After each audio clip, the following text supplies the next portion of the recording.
سب سے پہلے آپ کو بتائیں کہ نواز شریف کی چوہدری شجاعت کی رہائش کا آمد ہوئی۔ نواز شریف اور چوہدری شجاعت کے درمیان ملاقات ہوئی۔ دونوں رہنماؤں کے درمیان ملکی سیاسی صورتحال پر تبادلہ خیال کیا گیا۔ نون لیگ اور کاف لیگ کے درمیان سیٹ ایڈجسٹمنٹ اور سیاسی اتحاد پر غور کیا گیا۔ شہباز شریف، مریم نواز، اعظم نذیر تاڑر اور دیگر رہنما بھی موجود تھے۔ تو آپ کو اپڈیٹ کیا جا رہا ہے اس خبر کے حوالے سے۔ نواز شریف کی چوہدری شجاعت کی رہائش کا آمد ہوئی۔ نواز شریف اور چوہدری شجاعت کے درمیان ملاقات کی گئی۔ دونوں رہنماؤں کے درمیان ملکی سیاسی صورتحال پر تبادلہ خیال بھی کیا گیا۔ تو یہ اہم ملاقات ہے جس کے حوالے سے آپ کو اپڈیٹ کیا جا رہا ہے۔ نواز شریف کی چوہدری شجاعت کی رہائش کا آمد ہوئی اور نواز شریف اور چوہدری شجاعت کے درمیان یہ اہم ملاقات ہوئی ہے۔ دونوں رہنماؤں کے درمیان تبادلہ خیال، جبکہ نون لیگ اور کاف لیگ کے درمیان سیٹ ایڈجسٹمنٹ اور سیاسی اتحاد پر بھی غور کیا گیا ہے۔ شہباز شریف، مریم نواز، اعظم نذیر تاڑر اور دیگر رہنما بھی اس ملاقات میں موجود ہیں۔ آپ کو بتا رہے ہیں کہ نواز شریف کی چوہدری شجاعت کی رہائش کا آمد ہوئی ہے۔ اسی پر بات کرنے کے لیے ہمارے ساتھ موجود ہیں لیاقت علی۔ لیاقت، بتائیے گا ملاقات حال جاری ہے؟ آج بالکل مسلم نون کے قائد میاں محمد نواز شریف جو ہے اپنی پارٹی کی سینئر لیڈرشپ کے ساتھ یہاں پر جو شجاعت حسین کی رہائش گاہ پر پہنچے ہیں اور اس وقت یہ ملاقات جاری ہے، جس میں شہباز شریف، مریم نواز، اعظم نذیر تاڑر، بلال کیانی، عطا اللہ تارڑ اور دیگر رہنما جو ہے اس ملاقات میں شریک ہے۔ بنیادی طور پر کاف لیگ کی جانب سے صالح حسین، شافع حسین، امتیاز راجہ، وجاہت حسین اس ملاقات میں شریک ہیں۔ تو نواز شریف کی آمد پر جو ہے وہ مسلح کاف کے رہنماؤں نے ان کا استقبال کیا اور ان کو گھر میں خوش آمدید کہا۔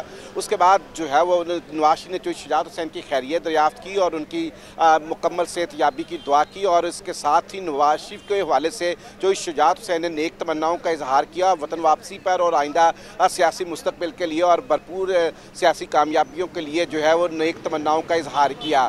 یہ ملاقات بنیادی طور پر جو ہے وہ ایک خیر سگالی کی ملاقات ہے اور سیٹ ایڈجسٹمنٹ جو ہے دونوں جماعتوں میں کس قدر ممکن ہے اس پر بھی بات ہوگی، کیونکہ نواز شریف اپنی پارٹی کی تقریباً تمام اہم لیڈرشپ کے ساتھ یہاں پر پہنچے ہیں تاکہ سیٹ ایڈجسٹمنٹ کے معاملات پر اگر بات ہو تو کھل کر فیصلے کیے جا سکیں کہ مسلم کاف کو کس حد تک مسلم نون جو ہے سیٹ ایڈجسٹمنٹ میں جو ہے وہ جگہ دے گی تاکہ وہ آئندہ انتخابات میں جو ہے وہ ایک اتحادی کے طور پر الیکشن لڑ سکیں۔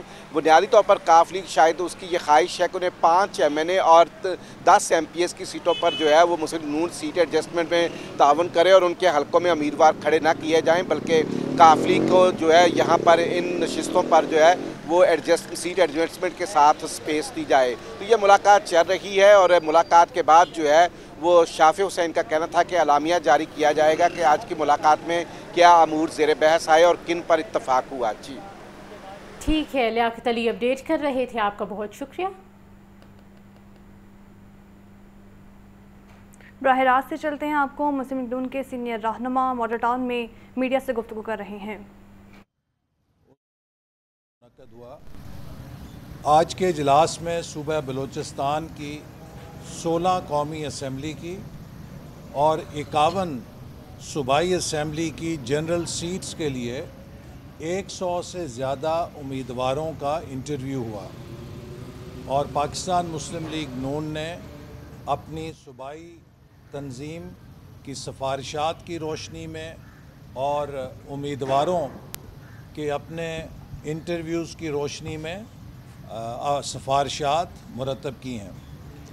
بلوچستان پاکستان کا انتہائی اہم صوبہ ہے اور پاکستان مسلم لیگ نون کی جب بھی حکومت آئی ہے اور ہمارے قائد نواز شریف نے 90s سے جب 90 کے عشرے میں ان کی حکومت تھی تب سے انہوں نے بلوچستان میں ڈیولپمنٹ کے ذریعے اسے مین سٹریم کرنے کے لیے اپنی حکمت عملی پر زور دیا اور بلوچستان میں ڈیولپمنٹ کے ذریعے وہاں کے لوگوں کی غربت اور وہاں کے لوگوں کی معیشت مضبوط کرنے کی حکمت عملی پر کام کیا، لیکن ہر بار مسلم لیگ نون کی حکومت کو توڑا جاتا رہا یا مدت مکمل نہیں کرنے دی گئی، جس کی وجہ سے بلوچستان میں وہ پروگرام جو بلوچستان کی ترقی کے لیے شروع کیے گئے وہ ادھورے رہے اور بعد میں آنے والی حکومتوں نے بلوچستان کے ترقیاتی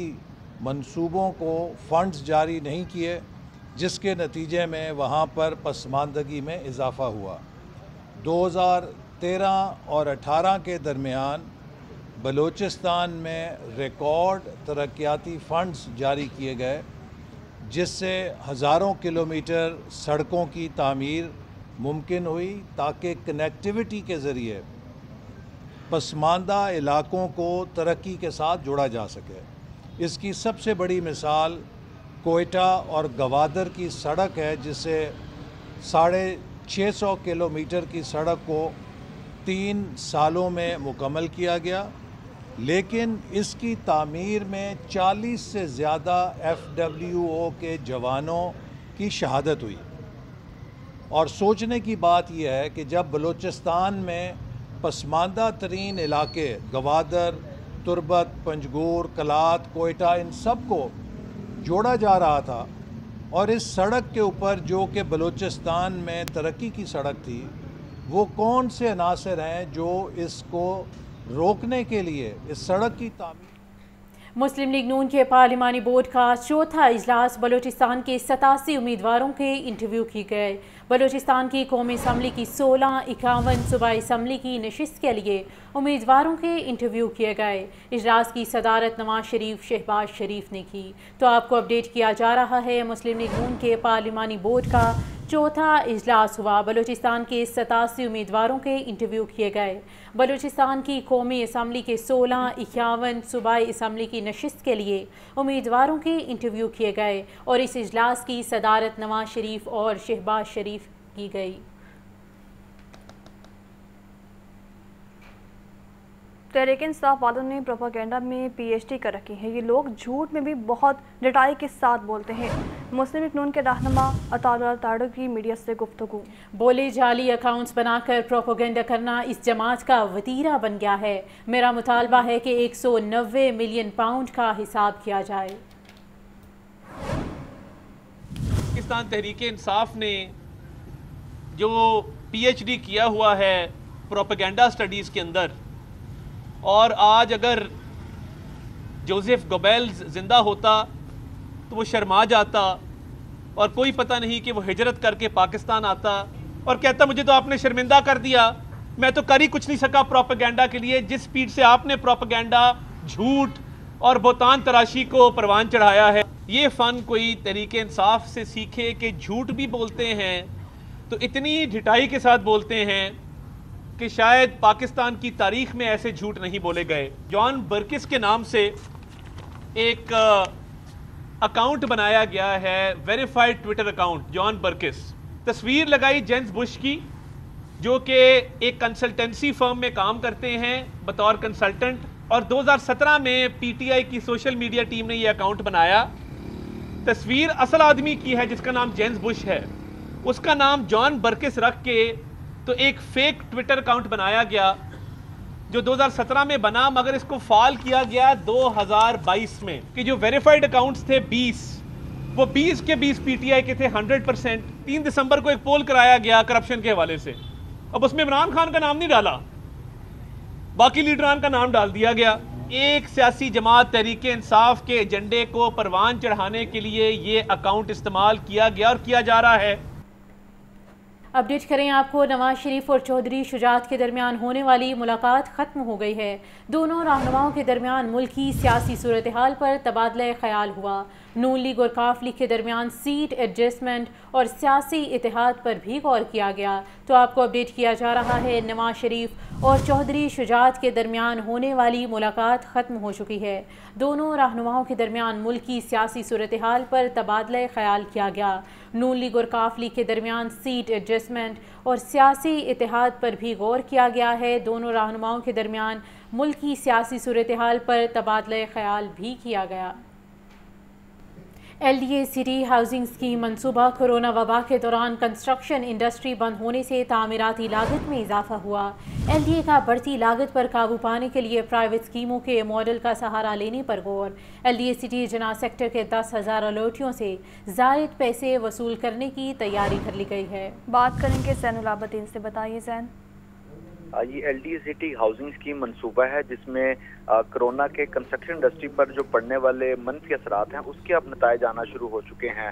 کرونا وبا کے دوران کنسٹرکشن انڈسٹری بند ہونے سے تعمیراتی لاگت میں اضافہ ہوا، تاہم ایل ڈی اے نے یہ تعمیراتی لاگت میں اضافے کے جو اثرات ہیں وہ عوام سے ریکور کرنے کا فیصلہ کیا ہے، کیونکہ کرونا وبا کے دوران L D city housing scheme منصوبے میں ڈیولپمنٹ کا کام بند ہو گیا تھا۔ ترقیاتی کاموں میں تاخیر اور افراط زر کے سبب ڈیولپمنٹ کا تخمینہ بھی بڑھ گیا۔ اب ایل ڈی اے نے بڑھتی ہوئی لاگت پر قابو پانے کے لیے پرائیویٹ اسکیموں کے ماڈل کا سہارا لینے پر غور شروع کر دیا ہے اور پرائیویٹ ٹھیک ہے زین، اپڈیٹ کرنے کے لیے بہت شکریہ۔